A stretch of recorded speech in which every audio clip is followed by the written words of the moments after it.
Some of these plans were revealed by Commissioner General Godfrey Stacia at a recent press conference, who said one of the first orders of business is to address the problematic Total Revenue Integrated Processing System, which is responsible for the information sharing aspect of the authority. The deadline given to iron out the kinks in this system is April 2017.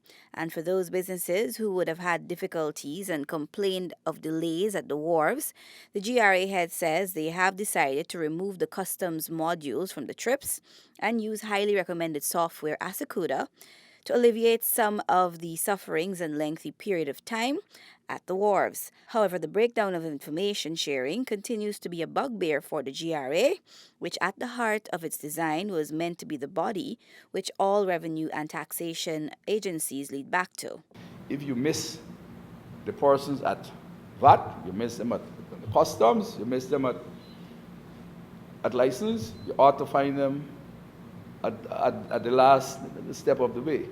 So because of the trip system not operating as it should, the information sharing has not been as it should between the departments. Specifically on businesses operating without licenses, Mr. Stacia says there is an estimated 32,000 businesses that are unregistered and many more who would have stopped renewing licenses over the years. This group is also going to be a focus area come 2017.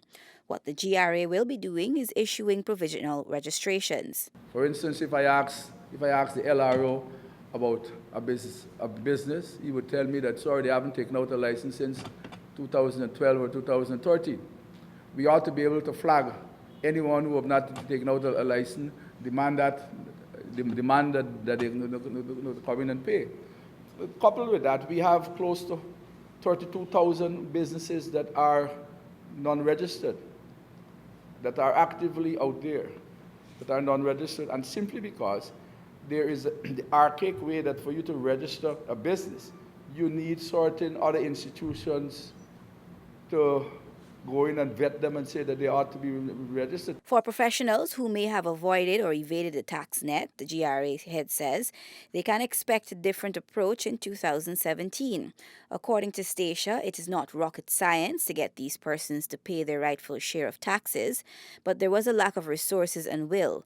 But this has changed. He says there are quite a few options at the authority's disposal to determine how these persons will be taxed. Presumptive taxation is where you're going to go and look at like trades, and then you decide that you're going to tax them based on the trade that they're in. For instance, with a lawyer and a doctor. A lawyer, you'll normally look at him and say, well, you're now in practice for 10 years. Basically, you refuse to go on the bench. The government has offered you a job to go on the bench. A judge gets $1 million a month, therefore the least that you should do is to do that. We also could use different methods of taxation, and that is where the property tax return comes in. Because a property tax return tells you what is your net worth over the year. And based on the changes in the net worth over the years, then we check out your living expenses. You send your kid to school, you go on all these trips, this is your mortgage and all these things. We would be able to determine what are your living expenses, and then we look at your net worth, add the difference, and then right away, there's a presumptive tax, there's a presumptive income. Delisha Fletcher, Newsroom.